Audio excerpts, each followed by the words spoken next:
అందరికీ హాయ్, బాగున్నారా? బేసిక్గా స్టార్ట్ చేసే ముందు ఒకటి చెప్తా. హనుమంతుడు ఉన్న చోట జై హనుమాన్ అన్న తర్వాత మన పని మొదలెడతాం, అవునా?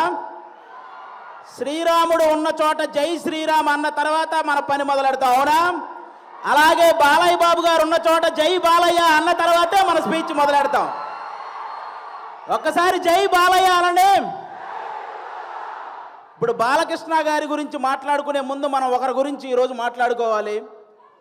ప్రపంచంలో మనం ఏ మూలన ఉన్నా నేను తెలుగువాణ్ణి అని గర్వంగా ధైర్యంగా చెప్పుకుంటున్నాము అంటే ఆ గర్వం పేరు, ఆ ధైర్యం పేరు నందమూరి తారక రామారావు గారు. శ్రీరాముడు, శ్రీకృష్ణుడు ఈ దేవుళ్ళు ఎలా ఉంటారో మనకు తెలియదు, కానీ రామారావు గారు ఆ పాత్రలు వేసినప్పటి నుంచి శ్రీకృష్ణుడుగా ఆయన ఫోటోలే ఇంట్లో పెట్టాం, శ్రీరాముడుగా ఆయనకే చేతులెత్తి దండం పెట్టాం, అవునా కాదా? అలాగే మీరందరూ గమనించినట్టయితే మీ రామారావు గారి గురించి చెప్పాలంటే నాకు చిన్నప్పటి నుంచి ఆయన సినిమాలు ఎన్నో చూసి పెరిగా. మీరు బొబ్బిలి పులి అనే ఒక సినిమా చూసారా? మీరు లాస్ట్లో ఒక 15 నిమిషాల కోర్టు సీన్ ఉంటుంది, అది ఒక్కటి చూడండి చాలు. ఆయన గాంభీర్యం, ఆయన బాడీ లాంగ్వేజ్, ఆయన డైలాగ్ మాడ్యులేషన్, అలాంటి వ్యక్తిని పుట్టిన ప్రతి ఒక్కరూ స్మరించుకోవడం తప్ప మళ్ళీ అలాంటి నటులు, అలాంటి నాయకులు మళ్ళీ పుట్టరు. అలాంటి రామారావు గారి గురించి ఈరోజు బాలకృష్ణ గారి సమక్షంలో ఆయన 101వ జయంతి సందర్భంగా స్మరించుకోవటం నిజంగా అదృష్టంగా భావిస్తున్నాను sir. Thank you so much. Telugu జాతి గౌరవాన్ని రామారావు గారు కాపాడితే, రామారావు గారి గౌరవాన్ని ఒక పక్క దమ్మున్న సినిమాలు చేస్తూ ఇంకో పక్క నిజాయితీ గల రాజకీయాలు చేస్తూ కాపాడుకుంటూ వస్తున్న వ్యక్తి మన నందమూరి బాలకృష్ణ గారు.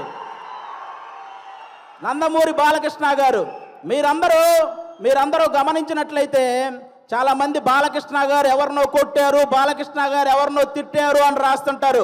కానీ బాలకృష్ణ గారు కొన్ని వేల మంది పేద ప్రజల బతుకులు నిలబెట్టారు, అది రాయాలి.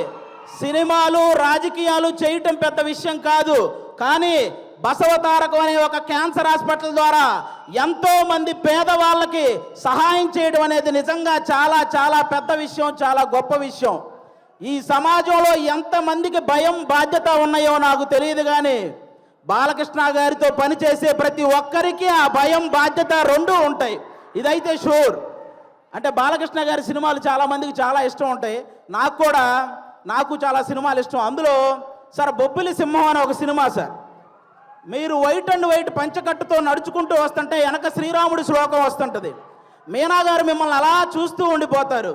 నాకు తెలిసి రామారావు గారి తర్వాత మళ్ళీ పంచకట్టులో అంత అందంగా ఉండే హీరో మన బాలకృష్ణ గారు. నిజంగా మీరందరూ అదృష్టవంతులు, ఎందుకంటే ఒక జనరేషన్ వాళ్ళు మాకు గుర్తుండిపోయే సినిమాలు కావాలి అని అడిగారు.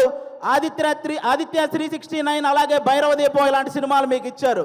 ఒక జనరేషన్ వాళ్ళు మేము తొడగొట్టే సినిమాలు కావాలని అడిగారు. సమరసింహారెడ్డి, నరసింహనాయుడు అనే సినిమాలు మీకు ఇచ్చారు. ఒక జనరేషన్ వాళ్ళు మేము కాలర్ ఎగరేసే సినిమాలు కావాలన్నారు, సింహ లాంటి సినిమా మీకు ఇచ్చారు.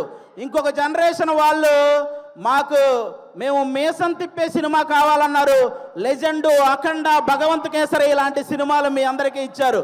జనరేషన్లో మారిన బాలకృష్ణ గారి ఎనర్జీ ఏంట్రా బాబు అలా ఉందని అడుగుతుంటారు. జనరేషన్లో మారితే మనుషులు మారుతారు, టెక్నాలజీలు మారుతాయి. బాలయ్య బాబు గారి ఎనర్జీ ఎందుకు మారుతురా బ్లడీ ఫూల్ అని చెప్పండి. అంటే స్టాక్ మార్కెట్ గ్రాఫ్ అయినా పెరగటం తగ్గటం ఉంటుంది, కానీ ప్రజెంట్ బాలయ్య బాబు గారి మార్కెట్ గ్రాఫ్ పెరగటం తప్ప తగ్గటం లేదు. అంటే అటు పక్క సినిమాల్లో అన్స్టాపబుల్, ఓటీటీలో అన్స్టాపబుల్, రాజకీయాల్లో అన్స్టాపబుల్, సేవ చేయడంలో అన్స్టాపబుల్, అనవసరంగా దూరిన వాడిని కొట్టడంలో అన్స్టాపబుల్, అవసరం అని అడిగిన వాడికి పెట్టడంలో అన్స్టాపబుల్. అలాంటి బాలకృష్ణ గారు ఈరోజు మా గ్యాంగ్స్ ఆఫ్ గోదావరి ఈవెంట్కి రావటం నిజంగా మా గ్యాంగ్స్ ఆఫ్ గోదావరి కలెక్షన్లు కూడా అన్స్టాపబుల్గా ఉండాలని మనస్ఫూర్తిగా కోరుకుంటున్నాను.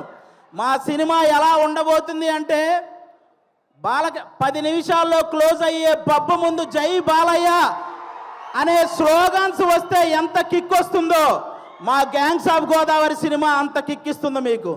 బాలకృష్ణ గారి చేతిలో ఉన్న మైక్ స్టైల్గా అలా ఎగరేసి పట్టుకున్నప్పుడు ఎంత కిక్ వస్తుందో మా గ్యాంగ్స్ ఆఫ్ గోదావరి సినిమా అంత కిక్ వస్తుంది. బాలకృష్ణ గారు ఇంట్రెస్టింగ్గా మాట్లాడుతున్నప్పుడు మధ్యలో ఫోన్ వస్తే ఆ ఫోన్ తీసి స్టైల్గా ఇసిరేసినప్పుడు ఎంత కిక్ వస్తుందో మా గ్యాంగ్స్ ఆఫ్ గోదావరి సినిమా అంత కిక్ వస్తుంది. పద్ధతిగా ఫోటో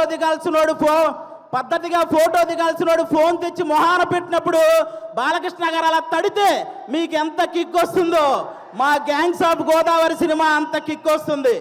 బాలకృష్ణ గారి సినిమాల్లో సెకండ్ హాఫ్లో వచ్చే క్యారెక్టర్ మనకి ఎంత కిక్కిస్తుందో ఈ గ్యాంగ్స్ ఆఫ్ గోదావరి సినిమా కూడా అంత కిక్కిస్తుంది. ఫైనల్గా ఒక మాటలో చెప్పాలంటే మ్యాన్షన్ హౌస్ వేస్తే ఎంత కిక్ వస్తుందో మా గ్యాంగ్స్ ఆఫ్ గోదావరి కూడా అంతే కిక్కిస్తుంది. ఒక్క మాట బాలయ్య బాబు గారి పర్మిషన్తో చెప్పాలనుకుంటున్నాను. రేపొద్దున నందమూరి నటసింహం, కొనిదెల కొదమసింహం అసెంబ్లీలో అడుగు పెడితే ఎంత కిక్ వస్తుందో మా గ్యాంగ్స్ ఆఫ్ గోదావరి కూడా అంతే కిక్ వస్తుంది. ఇది మీరందరూ గుర్తుపెట్టుకోవాలని నేను కోరుకుంటున్నాను. అలాంటి బాలయ్య బాబు గారు ఈరోజు మా ఈవెంట్కి రావడం నిజంగా మా అదృష్టం. Thank you sir, thank you so much. ఈ సినిమాలో విశ్వక్సేన్ గారు ఒక 28 ఏళ్ల కుర్రాడు రత్న అనే పేరుతో థియేటర్లో చేయబోయే మాస్ జాతరను మీరందరూ రేపు 31వ తేదీ చూడబోతున్నారు. మామూలు విషయం కాదు. అతను విశ్వక్సేన్ అనే అతను సినిమాలు చేస్తే ఒకటి పెట్టిన డబ్బులు వెనక్కి వస్తాయి, లేకపోతే లాభాలు వస్తాయి, నష్టాలు మాత్రం రావు. అలాంటి పర్ఫార్మర్ అతను. 24 క్రాఫ్ట్స్ మీద పట్టున్న వ్యక్తి మన విశ్వక్సేన్ గారు. అలాంటి వ్యక్తికి ఈ సినిమా పెద్ద విజయాన్ని ఇవ్వాలని మనస్ఫూర్తిగా కోరుకుంటున్నాను. ఇక డైరెక్టర్ కృష్ణ చైతన్య గారు తన మైండ్లో గుర్తొచ్చిన డైలాగుని మీ మైండ్లో గుర్తుండిపోయేలా రాసే రైటర్ కమ్ డైరెక్టర్ మన కృష్ణ చైతన్య గారు. మనందరికీ త్రివిక్రమ్ గారు అంటే చాలా ఇష్టం. త్రివిక్రమ్ గారికి కృష్ణ చైతన్య అనే వ్యక్తి చాలా ఇష్టం. కాబట్టి ఈ సినిమాలో ముఖ్యంగా కుప్పలుగా డైలాగులు ఉంటాయి. మీరు అవన్నీ కూడా ఎంజాయ్ చేస్తారు. నెక్స్ట్ అంజలి గారు మిమ్మల్ని సీత అనే ఒక క్యారెక్టర్తో మైమరిచిపోయేలా చేసింది. గీతాంజలి అనే ఒక క్యారెక్టర్తో భయపించేలా చేసింది. ఈరోజు ఈ రత్నమాల క్యారెక్టర్తో ఆ 2 క్యారెక్టర్లు మర్చిపోయేలా చేయబోతుంది అంజలి గారు. ఇంకో పక్క మా నేహా శెట్టి డీజే టిల్లునే భయపెట్టిన రాధిక. ఈ సినిమాలో రత్నాకి భయపడబోతున్న బుజ్జి లాగా తను చూడబోతున్నారు.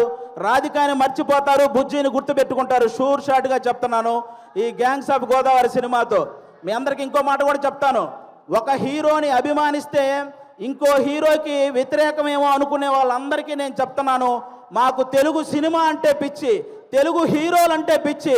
అందరినీ అభిమానిస్తాం, అందరినీ గౌరవిస్తాం. తెలుగు సినిమా బాగుంటే టోటల్ అందరం బాగుంటామని భావిస్తాం. అలాంటి ఈరోజు మీరందరూ కూడా ఈ సినిమాకి వచ్చి మా సినిమాని ఆశీర్వదించడానికి వచ్చినందుకు థ్యాంక్ యూ సో మచ్. అలాగే ఈ మధ్య థియేటర్కి జనాలు రావటం కొంచెం తగ్గింది.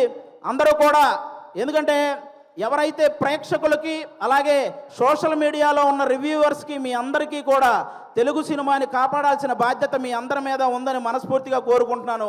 ప్రొడ్యూసర్స్ని దృష్టిలో పెట్టుకొని రివ్యూలు రాయాలని కోరుకుంటున్నాను. ఎందుకంటే ఒక సినిమా పోతే ఇంకో సినిమా చేయడానికి హీరో అనేవాడు మనోధైర్యం తెచ్చుకుంటే చాలు, కానీ ప్రొడ్యూసర్ అనేవాడు మనోధైర్యంతో పాటు మనీ కూడా తెచ్చుకోవాలి.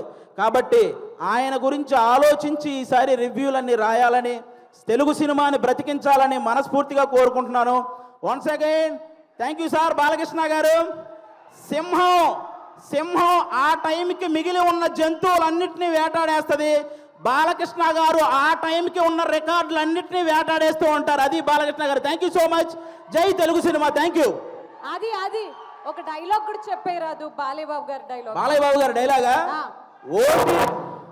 ఓటీటీ అయినా సినిమా అయినా పొలిటికల్ అయినా నాన్ పొలిటికల్ అయినా ఆయన దిగనంత వరకే. Once he step in history repeats. Thank you so much Aadi. Thank you so much. అసలు ఆది మాట్లాడుతున్నంత సేపు ఆగండి, వీడియో అయిపోయిందని అప్పుడే వెళ్ళిపోకండి. మీలాంటి ఎంటర్టైన్మెంట్ లవర్స్ కోసం ఒక మంచి ఆఫర్ తీసుకొని వచ్చేసాను. With this offer book my షోలో ఒక టికెట్ కొంటే ఇంకొక టికెట్ కంప్లీట్లీ ఫ్రీ. పీవీఆర్లో ఫుడ్ అండ్ బెవరేజెస్ మీద 100 రూపీస్ ఆఫ్. ఇవే కాదు, ఇంకా చాలా బ్రాండ్స్ మీద డిస్కౌంట్స్ కూడా ఉన్నాయి. ఇది ఎలా అవైల్ చేసుకోవాలనుకుంటున్నారా?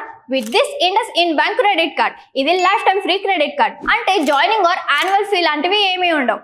ఇంకెందుకు లేట్, లింక్ డిస్క్రిప్షన్లో ఉంటుంది, వెళ్ళి అప్లై చేసుకోండి.